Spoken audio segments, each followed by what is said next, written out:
ক্লাসে আমরা জটিল সংখ্যার পার্ট 1 দেখছিলাম। জটিল সংখ্যার যে দুটো পার্ট, একটা হলো ওমেগা আর একটা হলো কি আমাদের আই। তো ওমেগা পার্টটা নিয়ে গত ক্লাসে আমরা আলোচনা করছিলাম, আজকে আলোচনা করব আই নিয়ে। তো আই নিয়ে গত ক্লাসে একটু আলোচনা ছিলই, আজকে আরেকটু আলোচনা করি যে আই এর মান হলো কি আমাদের √(-1). গত ক্লাসে বলে দিছি যে রুটের ভিতরে যদি মাইনাস থাকে তাহলে সেটাকে জটিল সংখ্যা বা অবাস্তব সংখ্যা বলি আমরা, বা কাল্পনিক বলা যায়। তো তাহলে আই স্কয়ারের মান কত হচ্ছে? আই স্কয়ারের মান হচ্ছে -1। তাহলে এইভাবে যদি আমাদের বলে i⁴, তাহলে কি করব আমরা? i square into i square, তার মানে হচ্ছে -1 -1 is equal to 1। কিন্তু যদি এই সংখ্যাটার মান মানে i⁴ আছে বলে আমি সহজে বের করতে পারলাম, আর i⁴ যদি 100 দেয় তাহলে সেক্ষেত্রে কি করব? i⁴ যদি আমার 15 দেয়, 50 দেয় তাহলে সেক্ষেত্রে কি করব? i⁴ যদি আমাদের দেয় হলো ধরো 15, তখন আমি কি করব? তো এই মানগুলো আমি কিভাবে বের করব, এটা একটা বিষয়। তার মানে আমি ছোট ছোট যেগুলো জিনিস আছে i স্কয়ার, i⁴ সেগুলো আমি সহজে বের করতে পারতেছি, কিন্তু বড় সংখ্যা যেটা আছে সেটা বের করতে গেলে আমাকে মানে কি পদ্ধতি অবলম্বন করতে হবে সেটা আমরা দেখব। তার মানে কি i স্কয়ার n, এই যে n টা আছে, এই n অর্থাৎ মানে n মানে এই n টা হলো একটা সংখ্যা পাবো আমরা, সেখানে কোনো ভাগশেষ থাকবে না। তার মানে কি এটা মানে কি বোঝাচ্ছে? যে এখানে ভাগশেষ নাই, ভাগশেষ নেই। ভাগশেষ নেই থাকলে অ্যানসার কি হবে? অ্যানসার হবে একটা হলো আমাদের 1 যদি n এর মানটা জোড় হয়, -1 যদি n এর মানটা বিজোড় হয়। কি বলছি আমি? যে i স্কয়ারের মান, এটা হলো আমাদের মানে রুল বলা যেতে পারে, যে i স্কয়ারের টু দি পাওয়ার n, মানে n মানে হলো কি এখানে কোনো ভাগশেষ থাকবে না, মানে এক্সট্রা কোনো ভাগশেষ থাকবে না। যদি ভাগশেষ না থাকে অ্যানসার দুটো হবে, 1 হবে -1 হবে, সেটা ডিপেন্ড করবে কার উপরে?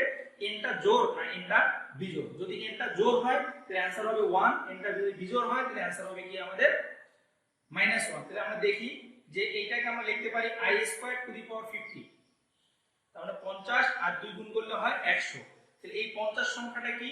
50 সংখ্যাটা হলো আমার জোড় সংখ্যা, তার মানে i 100 এর অ্যানসার কত? 1।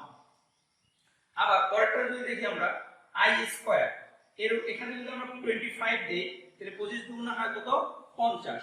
তাহলে এই যে 25টা, এই 25টা কি আমাদের বেজোড় সংখ্যা, তাহলে এই বেজোড় সংখ্যা হলে কি হবে অ্যানসারটা? -1।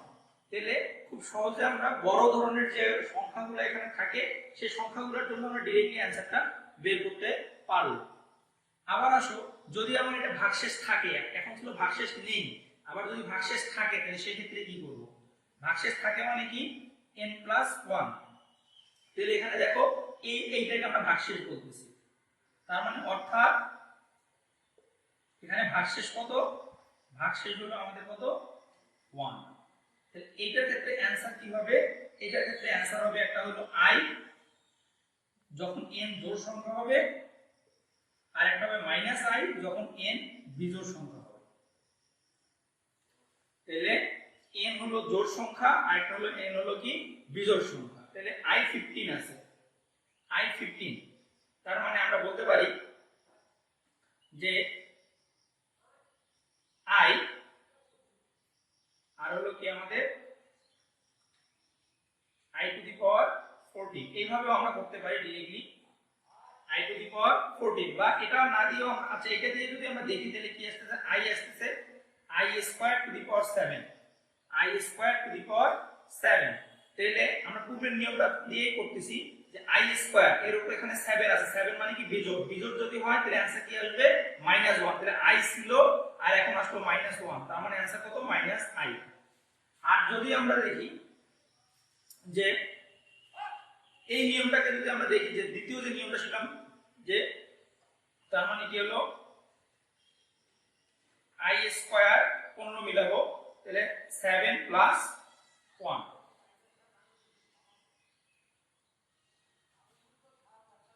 সরি 6 + 1,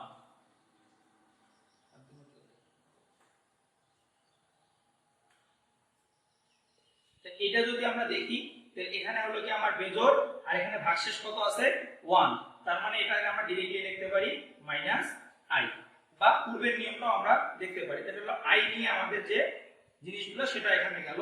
এখন আসো আমার কাল্পনিক সংখ্যা যেটা কি আছে সেটা আমরা দেখব। আমরা কাল্পনিক সংখ্যা কিভাবে প্রকাশ করতে পারি, z = x + iy, তার মানে এখানে x আর y কিন্তু বাস্তব, x ও y হলো বাস্তব সংখ্যা, x y হলো বাস্তব সংখ্যা।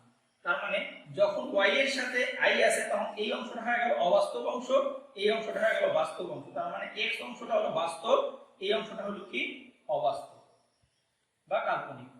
তাহলে x y কিন্তু বাস্তব, যখন y এর সাথে i চলে আসছে তখন হয়ে গেছে কি পুরো অংশটা হয়ে গেছে কি অবাস্তব। তাহলে কোঅর্ডিনেট বেসিসে আমার যেমন এইটা z = x + iy, এটা আমার কোন কোঅর্ডিনেটে আছে সেটা আমরা দেখব। আমরা কোঅর্ডিনেটটা এদিকে দেখি, এটা হলো ফার্স্ট কোঅর্ডিনেট। ফার্স্ট কোঅর্ডিনেটের মধ্যে কি হবে, x ও পজিটিভ y ও পজিটিভ, তার মানে এখানে যে জটিল সংখ্যাটা হবে তার সিম্বলটা হবে x + iy। এটা হলো সেকেন্ড কোঅর্ডিনেট। সেকেন্ড কোঅর্ডিনেটের ক্ষেত্রে কি হবে, যে x হলো নেগেটিভ y হলো পজিটিভ, তার মানে এর সিম্বলটা হবে x + iy। থার্ড কোঅর্ডিনেট যেখানে x ও নেগেটিভ y ও নেগেটিভ, তার মানে x নেগেটিভ y ও নেগেটিভ। ফোর্থ কোঅর্ডিনেটের ক্ষেত্রে কি হবে, ফোর্থ কোঅর্ডিনেটের ক্ষেত্রে হবে x positive y negative.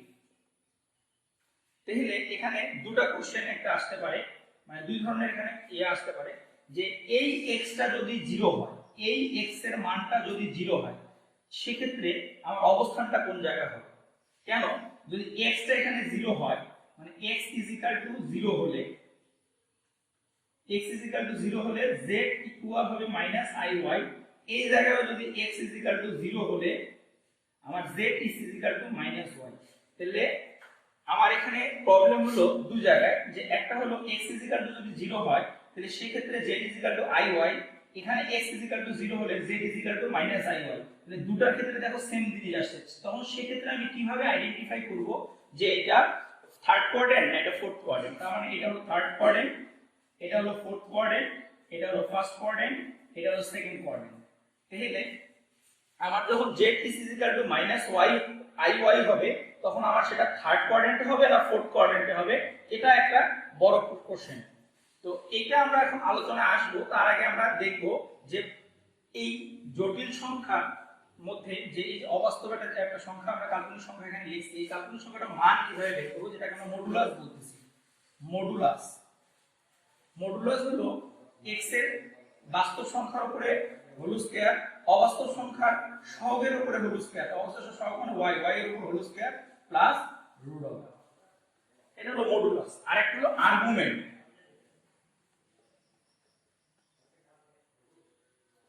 Argument বের করব, দ্যাট মিন্স থিটা। এটা আর্গুমেন্ট মানে থিটা। থিটা বের করার নিয়ম হলো tan ইনভার্স, আমি ডিটেইলস আলোচনা যাচ্ছি না, tan ইনভার্স y/x। একবার ডাইরেক্টলি আলোচনা যাচ্ছি, ডিটেইলস অনেক বড় আলোচনা, আমরা ডিটেইলসে যাব না, আমরা directly tan theta = tan inverse y/x। এটা কোন কোঅর্ডিনেটের জন্য, এটা হলো ফার্স্ট কোঅর্ডিনেটের জন্য।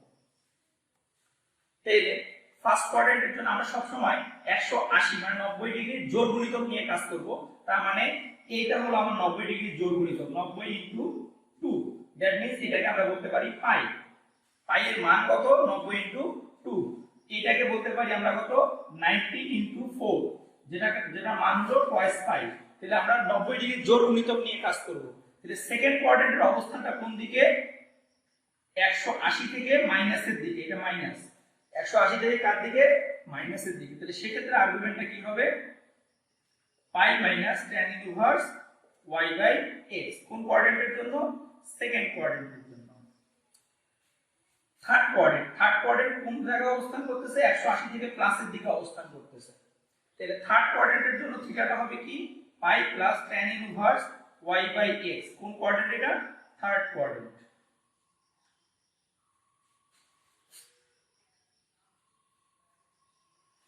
এখন আসো ফোর্থ কোঅর্ডিনেট। ফোর্থ কোঅর্ডিনেটটা কোথায় অবস্থান করতেছে, ফোর্থ কোঅর্ডিনেটটা অবস্থান করতেছে cos পাই থেকে মাইনাসের দিকে। তার মানে theta is = 2 pi minus tan inverse y/x। এটা হলো কি ফোর্থ কোঅর্ডিনেট। এটাকে আবার আরেকভাবে লেখা যায়, ওই যেটা বললাম এইভাবেও লেখা যায়, 2 minus tan inverse y by x, এটাও লেখা যায়। তাহলে আমরা চারটা কোয়াড্রেন্টের জন্য ইন্ডিভিজুয়ালি আর্গুমেন্ট বের করা শিখলাম।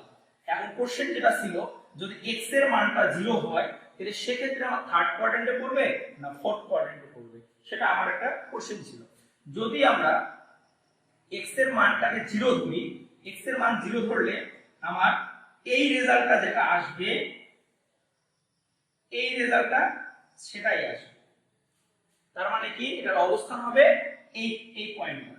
কি বলছি আমি, x এর মান যদি 0 হয়, ফোর্থ কোয়াড্রেন্ট ধরে যদি আমি এই সূত্রটা অ্যাপ্লাই করি, যে রেজাল্টটা আসবে এই সূত্র অ্যাপ্লাই করলে সেম রেজাল্টটাই পাবো আমরা। তার মানে তাদের অবস্থানটা হবে কোথায়, এখান থেকে এই দিকে, এখান থেকে এই দিকে। তার মানে আমরা এটা দিয়েও করতে পারবো, এটা দিয়েও করতে পারবো। এই হলো আমাদের এটার অ্যানসার। তাহলে আমরা একটা জটিল সংখ্যা থেকে কিভাবে মডুলাস, কিভাবে আর্গুমেন্ট বের করতে হয় সেটা আমরা দেখলাম। এখন আসো যে এই যে একটা জটিল সংখ্যা আমরা এখানে দিছি, যদি এটাকে আরেকভাবে লেখা যায় যে x প্লাস iy, তাহলে একটা কথা মনে রাখতে হবে যে জটিল সংখ্যা সবসময় জোড়ায় জোড়ায় আসে, মানে অনুবন্ধী আকারে আসে। তাহলে x প্লাস iy যদি হয়, তাহলে আরেকটা হবে x মাইনাস iy। এটা পরস্পরের অনুবন্ধী, পরস্পরের কি অনুবন্ধী। তার মানে একটা যদি x প্লাস iy হয় তো অপরটা হবে কি x মাইনাস iy। তার মানে একটা মূল x প্লাস iy হলো, অপর মূল হবে x মাইনাস iy। এইরকম অনুবন্ধী দুটো মূলের গুণফল, মানে এটা এবং এটার গুণফল অথবা ভাগফল অথবা যোগ অথবা বিয়োগ, যেটাই করো না কেন সেটা প্রতিটাই কি হবে, আমাদের বাস্তব সংখ্যা হবে। কি বলছি আমি, যে অনুবন্ধী হয় এরকম দুটো সংখ্যার সমষ্টি এবং গুণফল সবসময় বাস্তব। তাহলে কি আমরা পাইলাম, এখান থেকে কি পাইলাম, যে অনুবন্ধী মূলদ্বয়ের, এটাকে মূলও বলতে পারি আমরা, মূলদ্বয়ের যোগফল মানে সমষ্টি, যোগফল ও গুণফল বাস্তব। আর অনুবন্ধী মূলদ্বয় নয়, অনুবন্ধী মূল নয় এরকম যে কোনো কিছু হতে পারে, এরকমের যোগফল, গুণফল, ভাগফল, বিয়োগফল প্রতিটি জটিল, প্রতিটি জটিল। তাহলে কি বলছি আমি, অনুবন্ধী মূলদ্বয়ের যোগফল গুণফল বাস্তব, অনুবন্ধী নয় এমন মূলদ্বয়ের যোগফল গুণফল বিয়োগফল ভাগফল সবগুলাই কি আমার অবাস্তব বা জটিল। আবার দেখো যে আমরা বলতে পারি x plus iy is equal to 0। তার মানে এই জটিল যে সংখ্যাটা আছে এটার মানটা হলো 0। তার মানে পৃথকভাবে আমরা লিখতে পারি x is equal to 0, y is equal to 0। আবার এরকমও থাকতে পারে x plus iy is equal to a plus ib, a plus কি ib।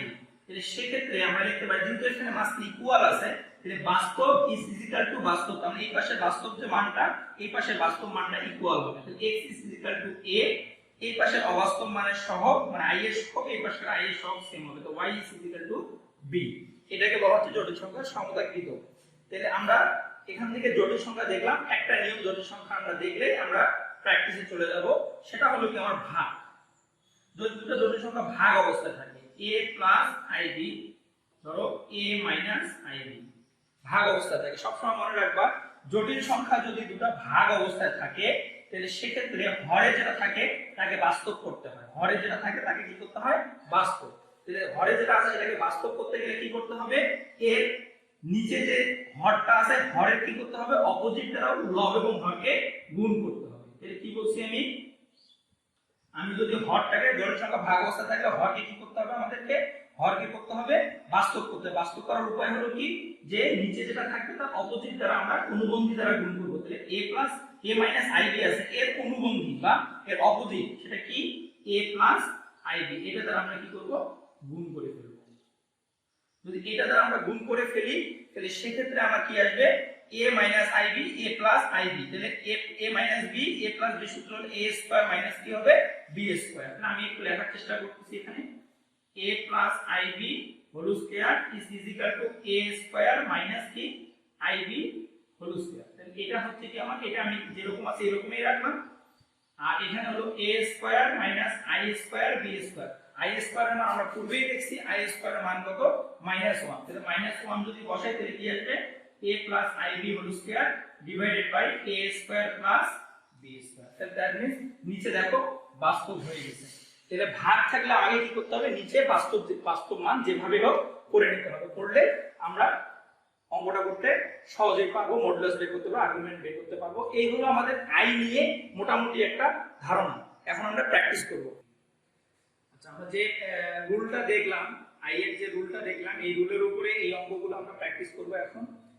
তো আমরা দেখি এগুলো অঙ্ক কিভাবে আমরা সহজে করতে পারি রুলের উপর ভিত্তি করে। যেমন প্রথম আছে 1 প্লাস i টু দি পাওয়ার 4। এইটাকে আমরা লিখতে পারি না 1 প্লাস i হোল স্কয়ার, তার উপরে আরেকটা স্কয়ার। তার মানে কি এই স্কয়ার এবং স্কয়ার গুণ করলে হয় কি 4। তাহলে আমরা ভিতরটাকে সূত্র যদি ফেলাই তাহলে 1 plus 2i plus i square whole square. তাহলে আমাদের i স্কয়ারের মান কত আমরা জানি, i স্কয়ারের মান হলো -1। তাহলে এই -1 আর +1টা কেটে গেল, তো থাকলো কি আমাদের এখানে 2i এর উপরে হোল স্কয়ার। তার মানে কি 4i স্কয়ার। i স্কয়ারের মান কত -1, তার মানে आंसर কত -4। তাহলে আমরা i এর মান দিয়ে এই आंसरটা মানে এই কোশ্চেনটা সলভ করলাম। 2 নম্বর কোশ্চেনটা, এটা আমি পূর্বেও দেখাইলাম, ভুলের মধ্যে দেখাইলাম, আবার এটা লিখতে পারি i 50। তাহলে আমরা 51 কে এখানে i ইনটু i 50 লিখলাম, i ইনটু কি i 50। তাহলে আমরা এখানে কি লিখতে পারি যে i তো i এ থাকলো i স্কয়ার টু দি পাওয়ার 25। তাহলে 25 টা জোড় না বিজোড়? obviously 25 কি বিজোড়। বিজোড় মানে এটার মান কত -1। তাহলে आंसरটা কত হবে -i। তাহলে এটা হলো আমার এটার आंसर। এখন আসো দুটি সংখ্যার যোগফল, এই যোগফলটা কি 6 আর এই গুণফলটা কত 35। তাহলে এটা যদি 6 এটা যদি 34 হয়, তাহলে এই 6 আর 34 টা কি হলো আমার বাস্তব মান। তাহলে আমার বাস্তব দুটো সংখ্যার যোগফল গুণফল বাস্তব আসে কখন, যদি দুটাই আমার অনুবন্ধী হয়, পরস্পরে কি হয় অনুবন্ধী। এটার ক্ষেত্রে আমরা যদি অপশনটা দেখি তাহলে আমরা সহজে आंसरটা বের করতে পারবো। যেটা এটার ক নম্বর অপশনটাতে আছে হলো 3 প্লাস 5i 3 মাইনাস 5i।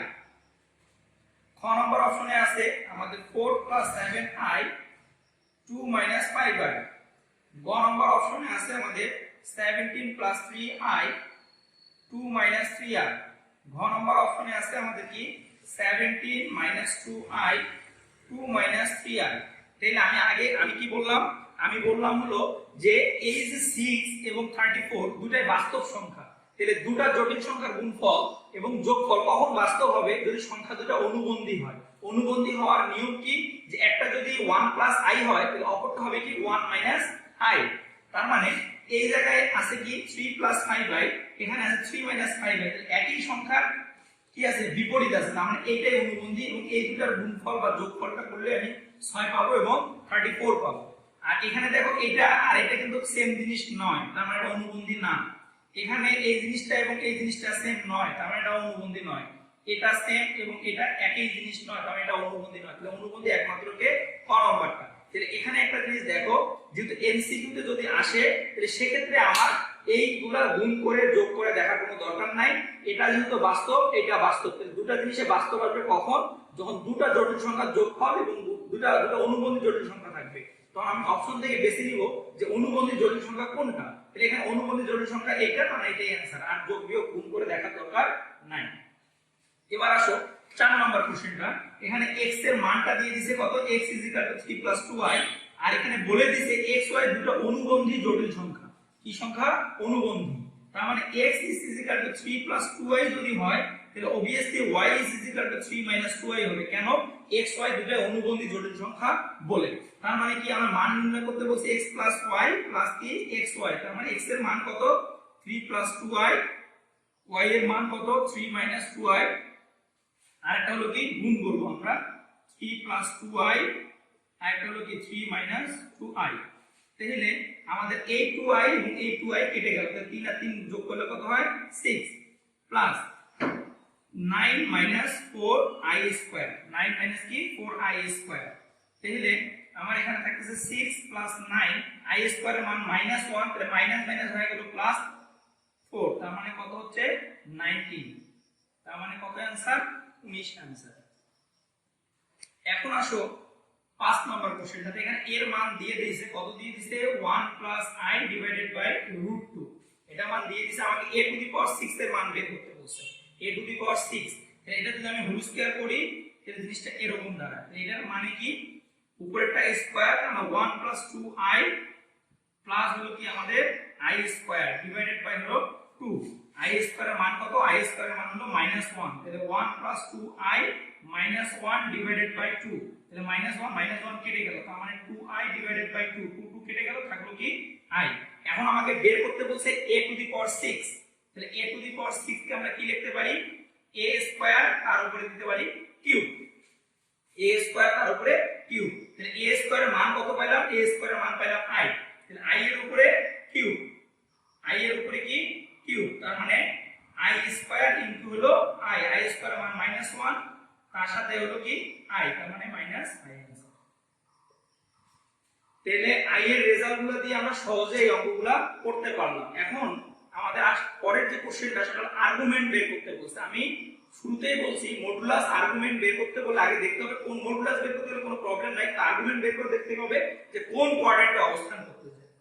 এটা কোন কোয়াড্রেন্টে অবস্থান করতেছে, এটা হলো x নেগেটিভ আর হলো y positive, x negative y positive. কোন কোয়াড্রেন্ট, দ্বিতীয় কোয়াড্রেন্ট মানে সেকেন্ড কোয়াড্রেন্ট।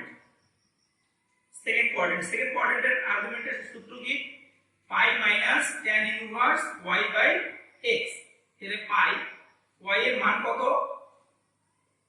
পাই y এর মান কত tan ইনভার্স y এর মান হলো এখানে আমাদের কত 1, x এর মান কত 1।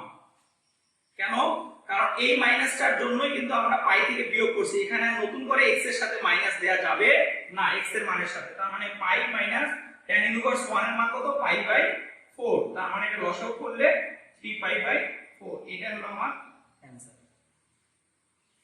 এখন আসো বড় ধরনের কোশ্চেন সলভ করি আমরা। এই কোশ্চেনটাতে বলে দিছে যে 2 3i 2 3i p iq, pq বাস্তব সংখ্যা হলে, এখানে বলেই দিছে pq বাস্তব সংখ্যা হলে q এর মান কত। তাহলে এখানে দেখতে হবে যে এই জায়গার মধ্যে জটিল সংখ্যাটা ভাগ অবস্থায় আছে, ভাগ অবস্থায় থাকলে কি করতে হয় আমাদের, ভাগ অবস্থায় থাকলে আমার নিচে যেটা থাকে তার অনুবন্ধী দ্বারা গুণ করতে হয়, নিচে যেটা থাকে তার অনুবন্ধী দ্বারা গুণ করতে হয়। তার মানে 2 i, তার মানে এটাকে আমরা কি লিখতে পারি, এটা যদি গুণ করো তাহলে 2 আর 2 গুণ করলে 4 plus 2i plus 6i plus 3i square divided by 2 square minus i square. তার মানে এখানে থাকতেছে কত 4 plus 8i minus 3 divided by হলো 4 প্লাস 1, তার মানে হচ্ছে কত 1 প্লাস 8i ডিভাইডেড বাই 5। এটাকে আমরা লিখতে পারি 1 বাই 5 প্লাস 8 বাই 5i। এই জিনিসটাকে তুলনা করতে হবে কার সাথে, p প্লাস iq এর সাথে। তার মানে 1 by 5 plus 8 by 5i is equal to p plus iq।